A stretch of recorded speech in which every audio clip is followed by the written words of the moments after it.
C'était qui? C'était son mari. Oh, mon mari, là, ne me donne rien. Ma femme, là, ne prépare pas pour moi. Hey.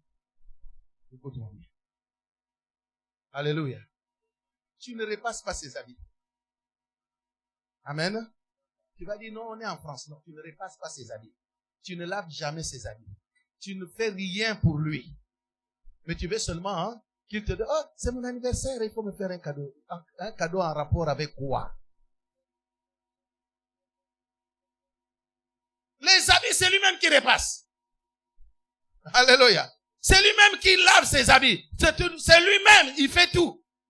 Et je prends également vice-versa, vice-versa. Alléluia. Oh, ma femme là, quand je viens, s'occupe même pas de moi, tout ça. Ok. Alléluia.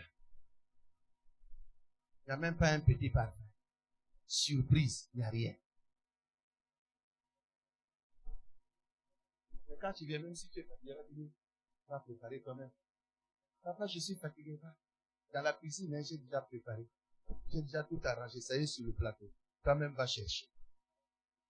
Ça pas étonné. Je n'encourage pas ça. Mais je suis en train de te montrer certaines choses. On dit un amen bien. Un amen industriel. Alléluia. Quelqu'un me comprend ce matin? Tu peux être à la porte d'un homme riche et ne rien bénéficier. Ceci est valable même pour l'onction. Quelqu'un me suit? Suis-moi, suis-moi. Oh, suivez-moi. Même pour l'onction. Tu peux être à côté de l'homme qui est bien onctionné, mais sans rien bénéficier. Alléluia. Quelqu'un va me dire, mais non, mais Élisée était aux côtés d'Élie. Regardez, c'était son disciple. C'était son fils. Mais Élie n'a pas donné l'onction comme ça. Quelqu'un me suit? Élie commençait. En réalité, ce que les gens ne comprennent pas, c'est qu'Élie ne voulait pas lui donner. Non. Parce que quand vous lisez, heureusement que quand vous lisez la Bible dit quoi? C'était Élisée qui faisait quoi? Qui versait l'eau dans les mains de Élie. Autrement dit, ça c'est une métaphore. Cela veut dire qu'en réalité, ça dit que tout ce qui tombait entre les mains d'Élisée, Élisée les mettait également à la disposition de son père Élie. Quelqu'un me suit? C'est pourquoi vous allez voir plus tard, la Bible dit que celui à qui on annonce l'évangile, qu'il fasse part de quoi?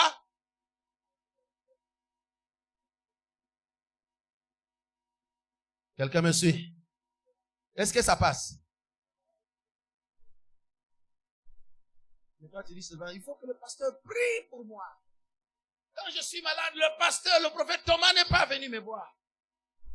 Mais aussi longtemps que le pasteur Thomas te connaît, ça fait 10 ans. Et en 10 ans de connaissance, il n'a jamais reçu même un bonbon de ta part. Ah là, il n'y a pas d'amen, les pasteurs. Pas d'amen. Alléluia. J'étais en difficulté, le pasteur Sylvain n'est pas venu me voir. Ok. Mais quelle est ta responsabilité de ne pas venir te voir? Amen. Amen, amen.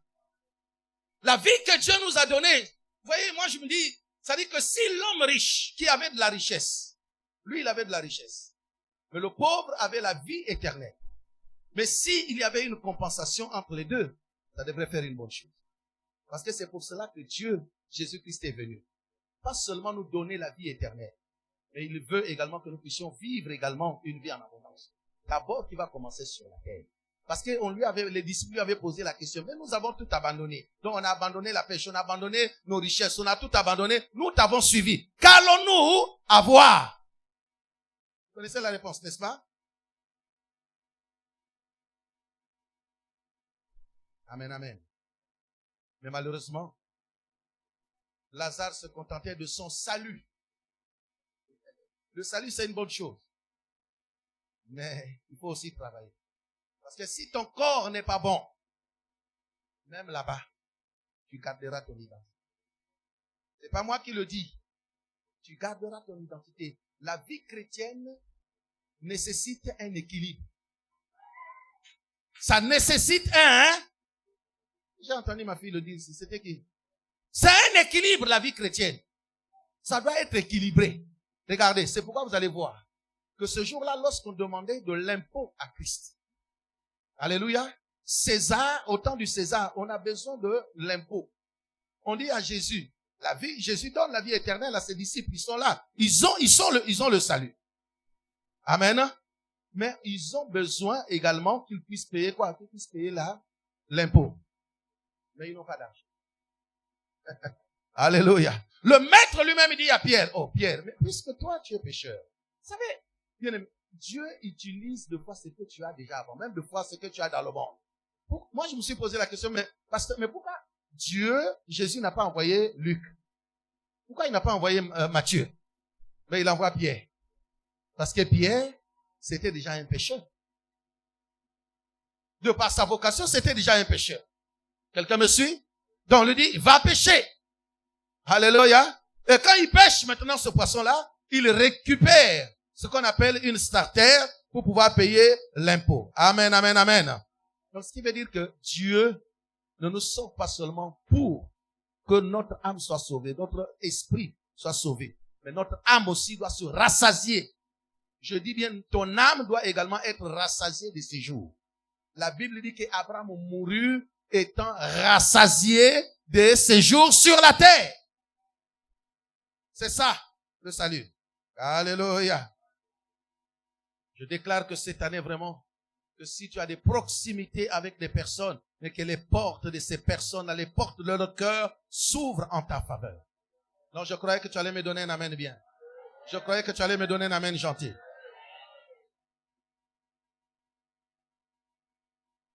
Sinon, à quoi ça sert? D'avoir des relations, des bonnes relations qui ne te servent à rien. Des personnes comme ça. Nous sommes là. Alléluia. Mais tes relations ne te servent à rien. Non. Alléluia. Lazare étant à la porte du riche.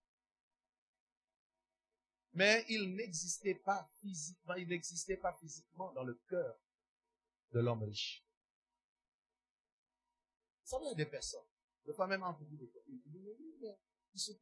quand je lui parle de ma situation, c'est comme si, non, tu es là physiquement. Mais spirituellement, tu n'existes pas dans le cœur de la personne. C'est ce qui fait que personne ne peut, c'est-à-dire, personne ne fait cas de toi. Quelqu'un me suit? C'est pourquoi là où quand Dieu te permet d'avoir des connexions, de relations quelque part, il faut prier pour ces personnes-là pour que les portes de leur cœur s'ouvrent et qu'un jour, ils se souviennent de toi. Cela m'a ramené dans l'histoire lorsque Joseph était en prison avec les chansons ainsi que le panetier. La Bible dit que lorsque, après, il a révélé les rêves et quand il sort, avant qu'il ne sorte de la prison, on l'a totalement oublié. Des fois, tu accuses les autres. Oui, je lui ai fait du bien. Et puis lui, il m'a pas rendu l'appareil. Et toi, tu lui as fait du bien. Parce que lui, peut-être qu'il a prié pour toi, les portes de ton cœur sont ouvertes pour lui. Mais l'inverse, peut-être n'existe pas. Alléluia. Prie pour les cœurs, les portes des cœurs qui sont fermées. Même à la préfecture, de fois tu es là. Même dans ton employeur, quand tu vas chercher du travail, prie! Le cœur de l'homme est comme un courant d'eau dans la main de Dieu. Et Dieu est capable de faire quoi? D'incliner. Tu pries, Seigneur, je prie pour telle personne. Faut pas que je te donne, surtout toi qui cherches des fiancés là, faut pas, sinon ça va être compliqué là. Je te donne pas ça. Alléluia. Non. Tu pries, Seigneur, je prie pour un tel, Seigneur, pour son cœur. Incline. Ce n'est pas pour rien que la Bible dit que Jésus-Christ, donc Jean-Baptiste est venu pour ramener les cœurs. C'est-à-dire les cœurs des fils vers les pères. Parce que le tout dépend du cœur. Le tout dépend du cœur. Il n'y a rien d'autre, le cœur. Amen, amen. Amen. Prie que tu puisses exister. Vous savez quoi? Lorsque tu existes dans le cœur d'une autre personne, cette personne-là va toujours penser à toi. Tu te réveilles le matin, tu vas connaître un bon message qui arrive. Coucou! On te salue. Pourquoi? Parce que toi, tu existes dans le cœur de cette personne. Tu vas dire, ah oui, tu m'appelles jamais, tu ne peux pas ceci. On ne pense même pas à toi, c'est normal. Parce que tu n'existes pas dans leur cœur. Alléluia. Ce matin, je prie maintenant. Regardez, bien-aimé dans le Seigneur. Lorsque tu existes dans le cœur d'une personne, cette personne-là de foi, parce que tu existes dans son cœur, la personne est capable, c'est-à-dire d'elle-même, elle va penser même à quelque chose, peut venir même avec un présent, peut dire, bon papa, j'ai pensé à ceci, ma sœur, j'ai pensé à toi, j'ai pris peut-être de telles chaussures, j'ai pris peut-être tel truc, je suis venu te le donner, parce que j'étais en train de penser à toi. J'étais en train d'arranger les trucs chez moi, et puis automatiquement, il y a une pensée, j'ai vu comme ton image. Et j'ai résolu venir te donner cela. Pourquoi? Parce que tu existes dans la pensée, dans le cœur de cette personne. Quelqu'un me suit? Mais lorsque tu n'existes pas, rien ne se fera. Alléluia. Tout à l'heure, je t'ai dit que le cœur de l'homme est comme une porte spirituelle. C'est pourquoi vous allez comprendre que dans le livre d'Apocalypse, chapitre 3, c'est Jésus-Christ lui-même. Tu vas comprendre, Jésus-Christ, la Bible dit, voici, je me tiens à la porte et je frappe. Jésus qui est Dieu. Jésus lui-même qui nous a créés. Est-ce qu'il a besoin de frapper à la porte de mon cœur? Il peut rentrer comme il veut. Mais il dit, je me tiens où? Et il fait quoi? Il dit, si tu entends ma voix, quand tu vas ouvrir, c'est n'est qu'en ce moment-là que je rentrerai, je souperai avec toi, et toi avec moi. Ah! Jésus. Toi, Dieu. Voyez-vous? Donc, Dieu respecte les principes. Donc, ça veut dire que qui détient la clé de l'ouverture? Qui détient la clé? Non. Qui détient la clé? Nous sommes, bon, Jésus est à la porte, n'est-ce pas? Il est là. Moi, je suis chez moi à l'intérieur. Et lui, il est en train de taper. Pam, pam, pam, pam. Alléluia. Qui va ouvrir? Ah. Donc, la personne qui va ouvrir, c'est pas Jésus. C'est à moi d'ouvrir. Donc, si moi je dois ouvrir, j'ai quoi alors? Ah. Les portes de la grandeur. La personne qui détient les clés, ce n'est pas la personne qui est extérieure, mais celui qui détient les clés, c'est la personne qui est intérieure. Oh, la personne qui est intérieure, c'est qui? C'est toi-même. C'est-à-dire que aussi longtemps que tu n'ouvres pas ton cœur, aussi longtemps que tu n'aspires pas à la grandeur, aussi longtemps que tu ne désires pas la grandeur, aussi longtemps que tu ne mets pas de l'ordre pour accéder à la grandeur, aussi longtemps que tu ne mets pas comment je vais dire ça? C'est-à-dire que tu nettoies pas ton cœur pour que tu puisses accéder à la grandeur ne viendra pas dans ta vie.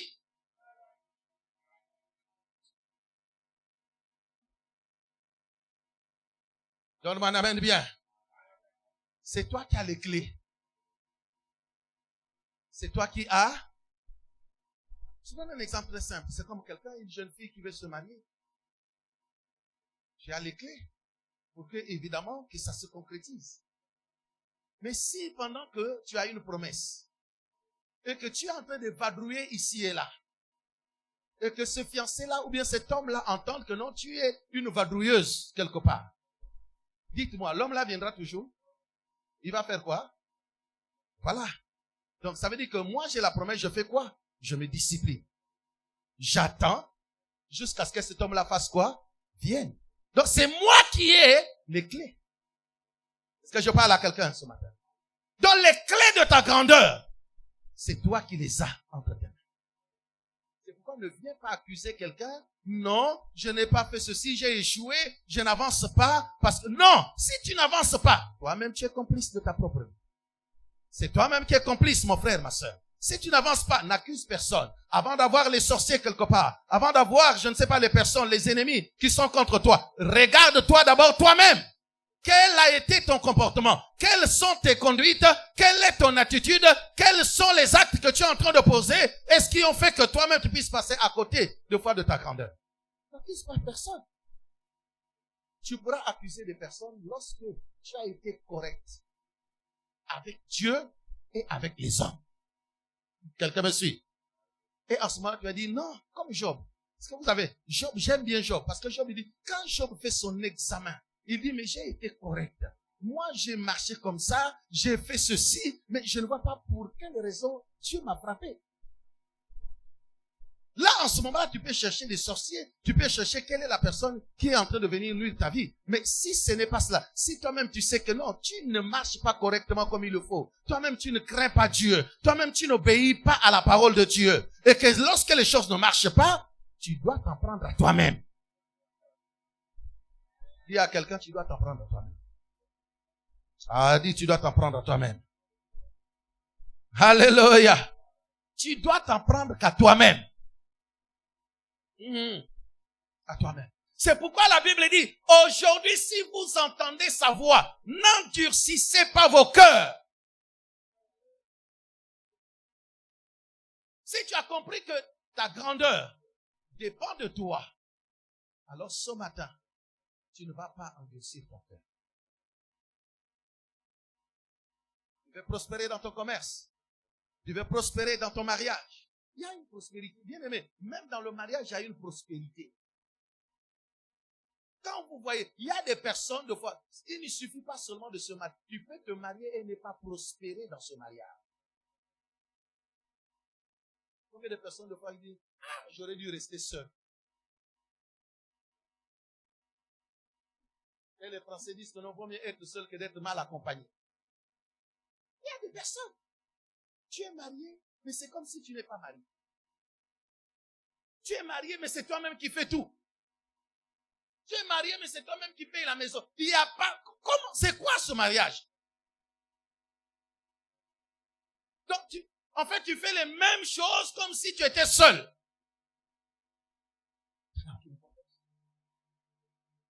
Vous allez plutôt pourquoi rester peut-être célibataire? Donc, c'est un mariage de façade. Donc, ça ressemble à ces personnes-là qui ont dit dans la Bible, ces femmes-là qui ont dit, donne-nous seulement ton nom et nous-mêmes, nous allons nous occuper de nous-mêmes. Est-ce que vous comprenez ça? Oh, suis-moi. Alléluia. Non, on doit sentir, si tu es une femme, tu dois sentir que non, ton mari est présent. Lorsque tu es un mari, tu dois sentir que non, ta femme est présente. Tu ne peux pas être là et tu es comme une fantomas ou bien un fantomas. Tu n'existes nulle part. Non. Dis avec moi non. Dis avec moi non. Alléluia. Le cœur de l'homme, j'ai dit tout à l'heure, une porte verrouillée.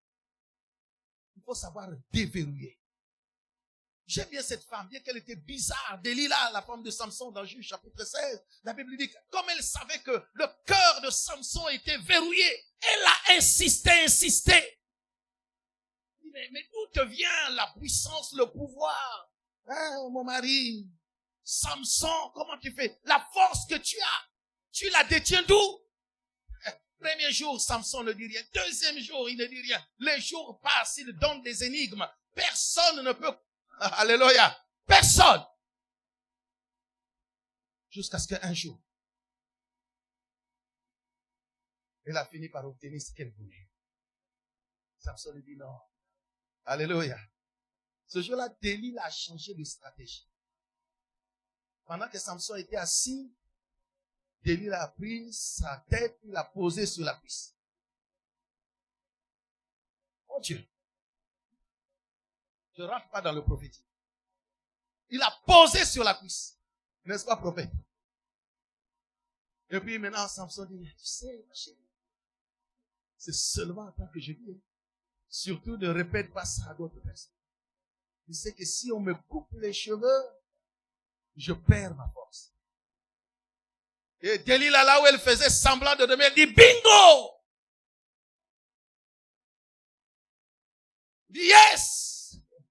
J'ai maintenant le code. Alléluia. Elle a obtenu ce qu'elle voulait des jours et des jours. Bien aimé, quand je donne ces exemples, vous savez, Dieu a un cœur. Dieu a un... Ce que je suis en train de dire pour les hommes est valable pour Dieu. Aussi longtemps que tu ne peux pas toucher le cœur de Dieu, des fois Dieu ne peut pas forcément te révéler ses secrets. Quelqu'un m'entend? Des fois Dieu ne peut pas forcément te révéler. Des fois même les secrets qui concernent ta propre vie. C'est pourquoi un jour dans Jérémie 33:3, il lui dit à Jérémie, qui se lamentait, il dit Jérémie, invoque-moi.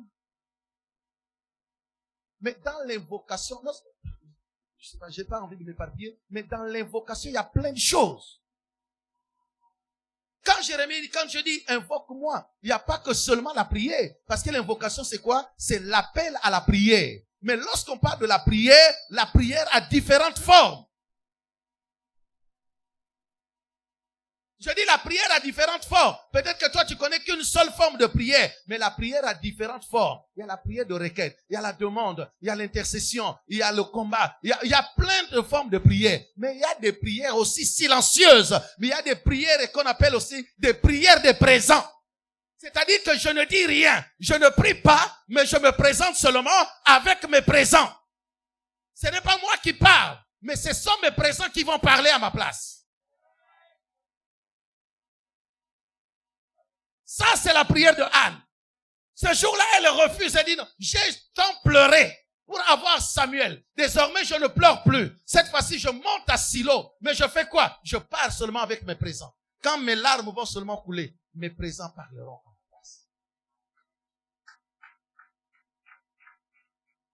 Alléluia.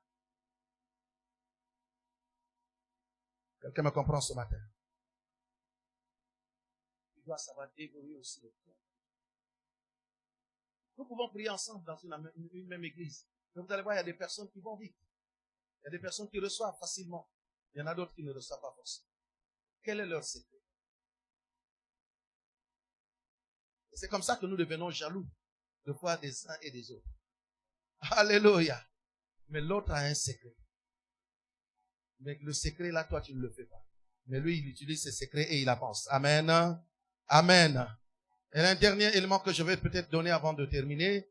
Le cœur de l'homme, bien qu'étant une porte spirituelle, mais c'est une porte également qui peut être éloignée de toi. Alléluia. Écoutez. Lorsque les cœurs des hommes sont fermés contre toi, vous pouvez tout donner, mais tu ne recevras rien en retour. 2 Corinthiens chapitre 6. Je voudrais qu'on le lise tous. Nous allons nous lever, nous allons lire ce passage ensemble.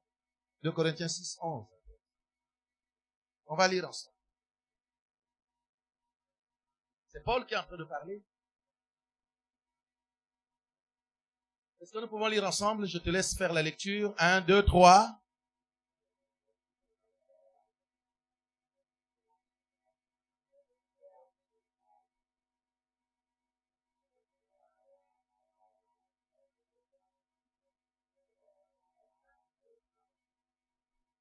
Amen.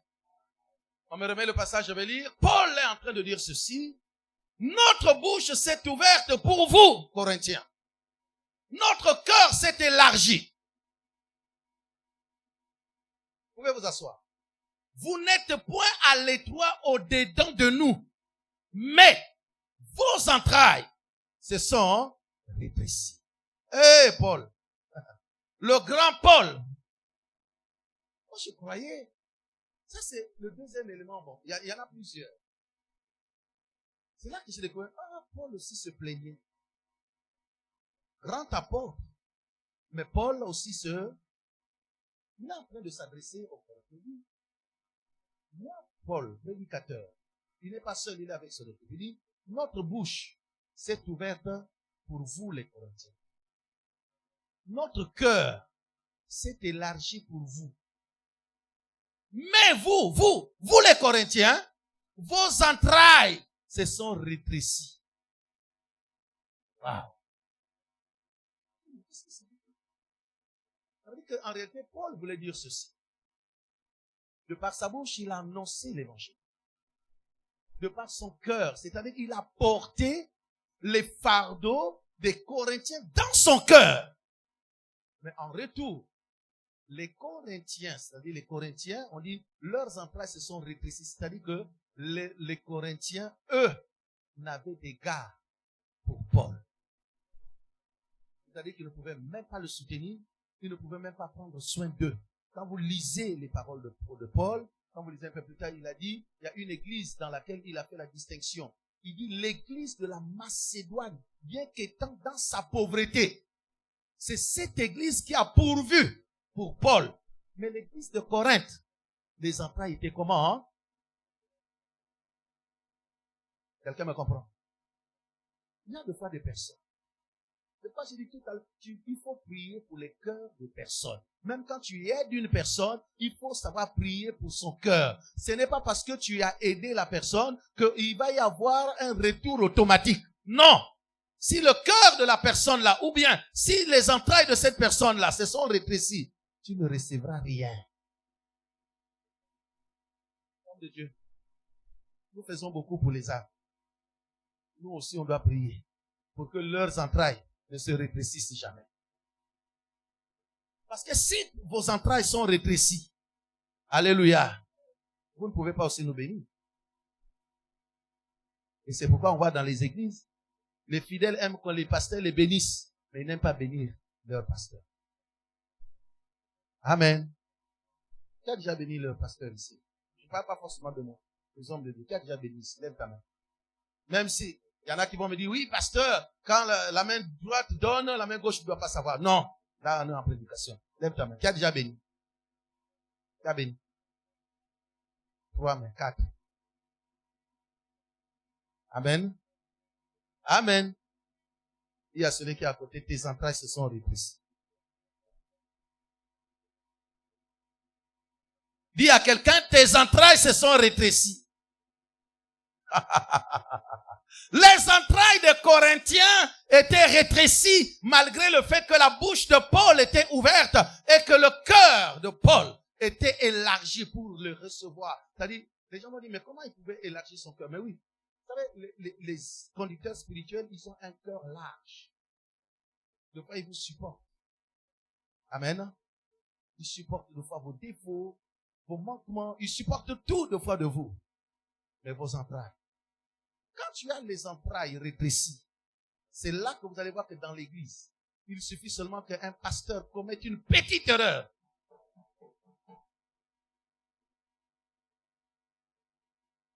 Il suffit seulement que le pasteur, le prophète, je ne sais pas, l'homme de Dieu commette ou la femme de Dieu commette l'erreur. Comme tes entrailles sont rétrécies, en moins d'une seconde, ça y est dans les réseaux sociaux. Alléluia. Oh, regarde-moi, regarde-moi. Regarde-moi. Pose la question à ton frère. Est-ce que tes entrailles vont continuer à être rétrécies?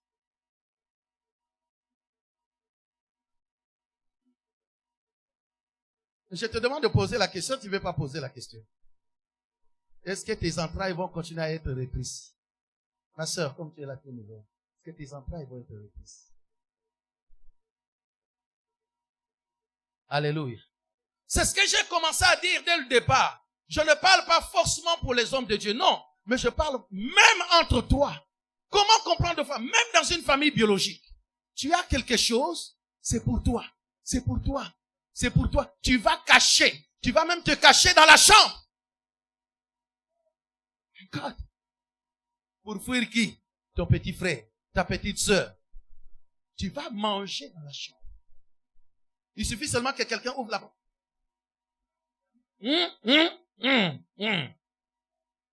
Parce que tes entrailles sont rétrécies. Mais mange en public, tu vas te faire du mal. Pourquoi? Combien de personnes mangent dans la chambre, fouillant les autres? Combien? Alléluia. Alléluia. Je crois qu'après cette prédication, tu vas inviter un frère qui va aller manger chez toi.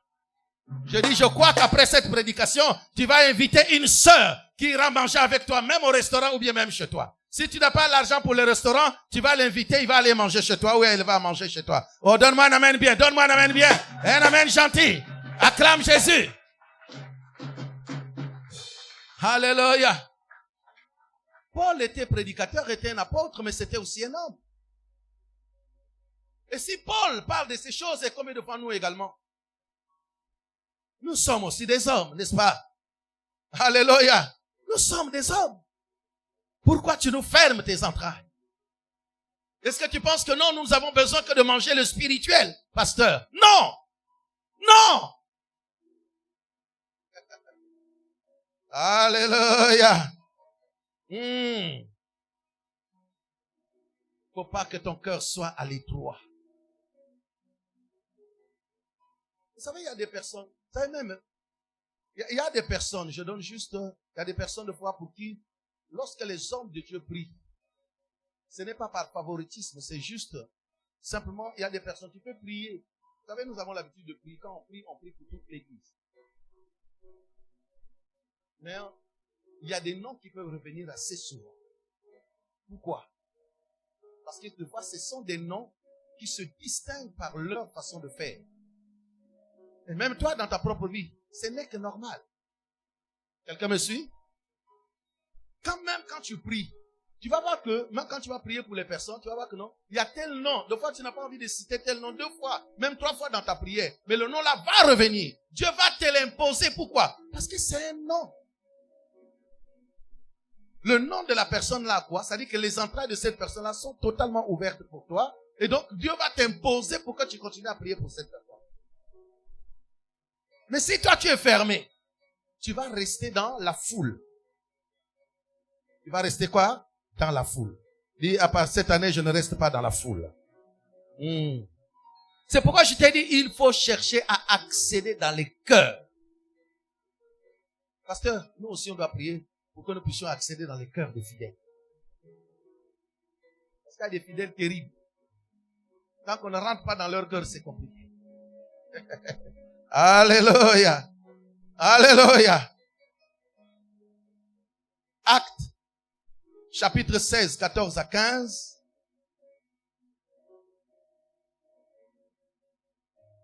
Actes 16, 14 à 15. L'une d'elles, nommée Lydie, marchande de pourpre, de la ville de Thyatire, était une femme craignant Dieu. Elle écoutait le Seigneur lui ouvrir. Elle écoutait le Seigneur. Elle écoutait. Le Seigneur lui ouvrit le cœur pour qu'elle fût attentive à ce que disait qui? Paul. Lorsqu'elle eut été baptisée avec sa famille, elle nous fit cette demande. Ça, c'est Paul qui parle. Si vous me jugez fidèle au Seigneur, entrez dans ma maison et demeurez-y. Et elle nous pressa par ses instances. On peut avancer? Voilà, bon, on va s'arrêter là. Elle nous pressa par ses instances. C'est mieux qu'on s'arrête là. Regardez, on dit, c'est comme, donc, cette femme-là était comment aussi? Riche. Elle était comment? Commerçante de quoi? De pourpre. Donc, comme l'homme riche. Et pendant qu'elle écoutait Paul prêcher, merci. Pendant qu'elle écoutait Paul prêcher, la Bible dit que Dieu a fait quoi? Dieu a ouvert le cœur de Lydie. Je te signale en passant que Lydie était la première chrétienne en Europe. De la ville de Thyatire. La première chrétienne de l'Europe tout entière. Donc quand elle écoute Paul prêcher, elle dit, mais non, cet homme-là que j'entends prêcher, je ne peux pas le laisser comme ça avec son équipe. Je fais quoi? Je les prends. Il a dit, si vous me jugez bon, ce que vous allez faire, venez dans ma maison et demeurez-y. Amen. Mais même toi, même ta maison, les gens ne connaissent rien. Même ton voisin du quartier avec qui tu... Donc, quand je dis ton voisin du quartier, je ne parle pas du voisin normal, mais je parle de ton frère qui est dans ton quartier aussi. On ne connaît même pas là où tu vis.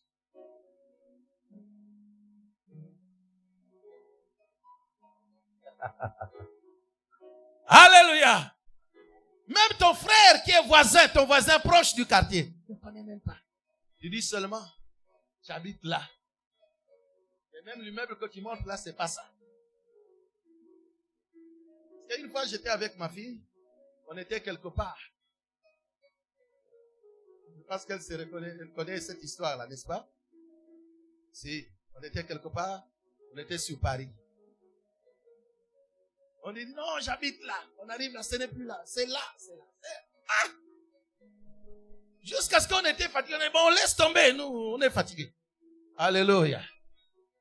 Même ton frère, même ton voisin. Vous êtes dans le même quartier, il ne connaît même pas que non, mon frère habite.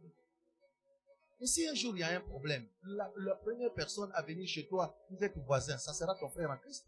S'il connaît que non, mon frère est là, ma soeur est là. Mais tu lui caches ta porte, pourquoi? Alléluia. Alléluia.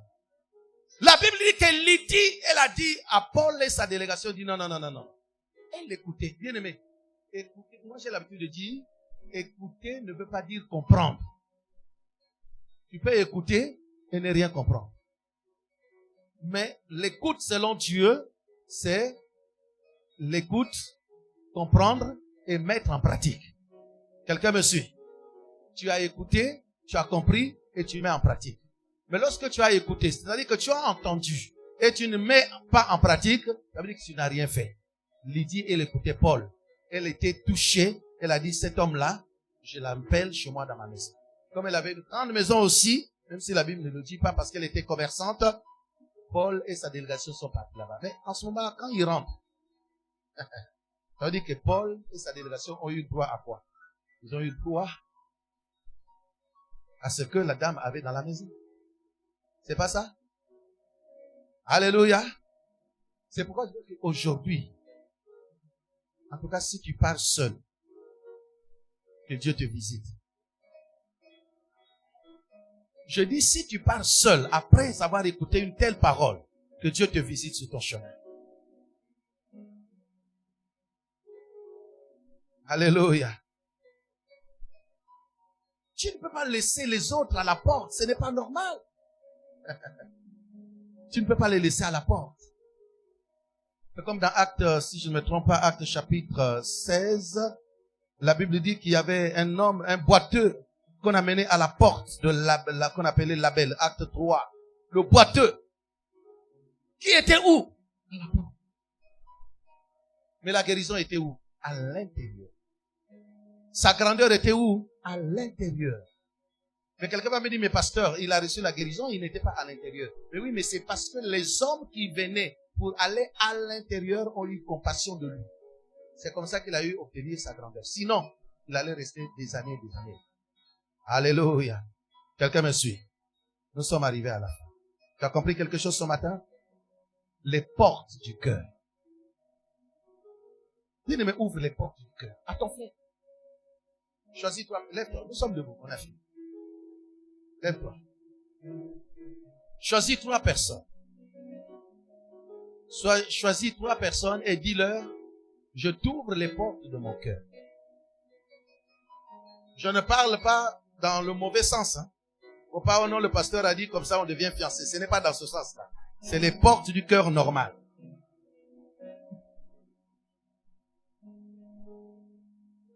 Choisis 3 personnes. Lève-toi. Dis-lui, je t'ouvre les portes de mon cœur.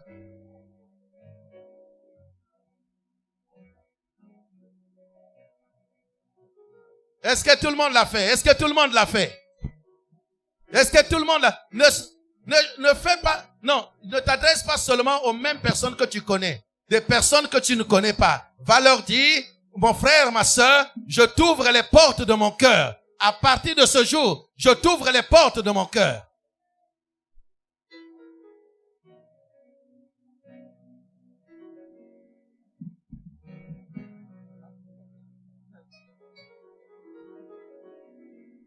Est-ce que tu peux acclamer Jésus ce matin? Alléluia.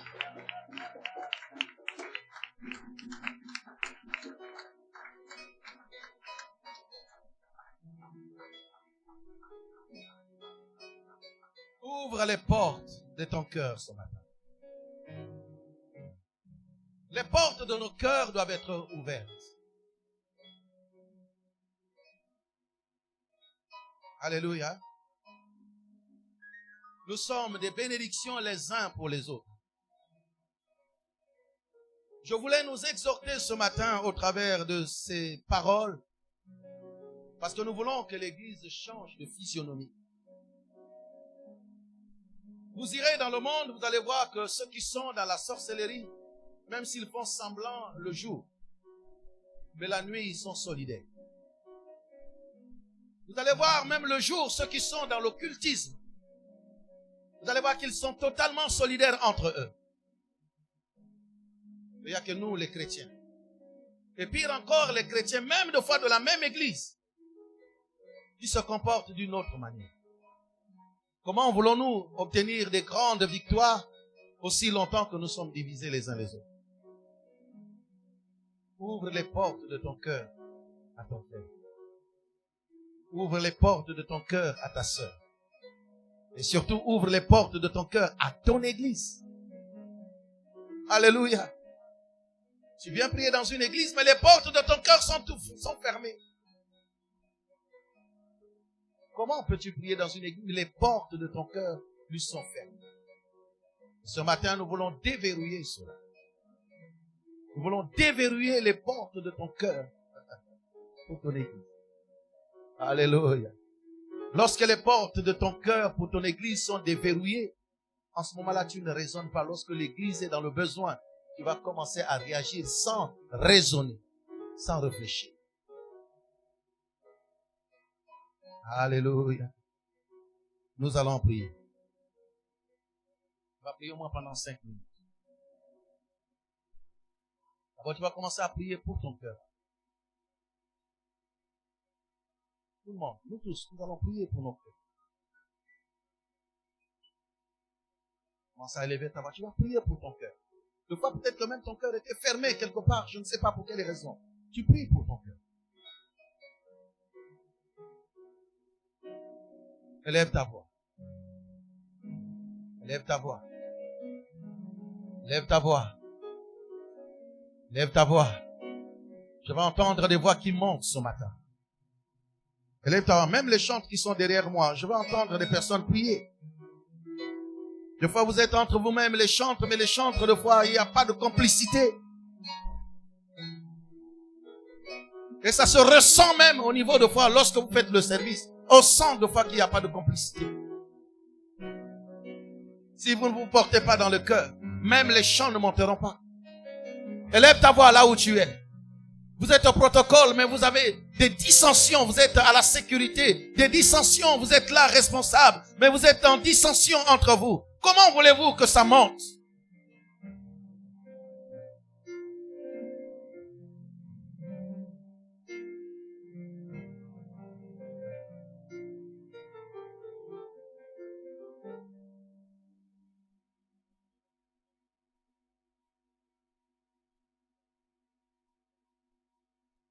Alors nous sommes en train de murmurer alors que nous devrons prier. Alors que nous devrons prier, élève ta voix, élève ta voix. Élève ta voix, ce matin, élève ta voix. Élève ta voix. C'est le moment de la prière. Tu es en train de prier pour ton cœur ce matin. Nous ne pouvons pas avoir des cœurs fermés. Comment Dieu va entendre nos prières? Non. Laissons Dieu rentrer, laissons Jésus rentrer dans nos cœurs. Lorsque Jésus habite dans nos cœurs, alors en ce moment-là, nous sommes capables de faire des exploits. C'est Jésus qui doit habiter dans nos cœurs. Il a dit dans Apocalypse 3:20, voici, je me tiens à la porte de ton cœur. Tu dois ouvrir ton cœur et que Jésus soit le maître de ton cœur. Que tu ne sois pas le maître. Parce que nous avons l'habitude de dire, il me connaît pas, il connaît pas mon cœur, il connaît pas ce que je suis. Non, laisse Jésus diriger ton cœur. Laisse Jésus régner dans ton cœur. Laisse Jésus te commander. Laisse Jésus te conduire. Laisse Jésus faire des choses pour toi. Caïn avait tué Abel parce que les portes de son cœur étaient fermées vis-à-vis de son frère. Cela a mené la jalousie, il l'a tué. La jalousie vient de ces choses.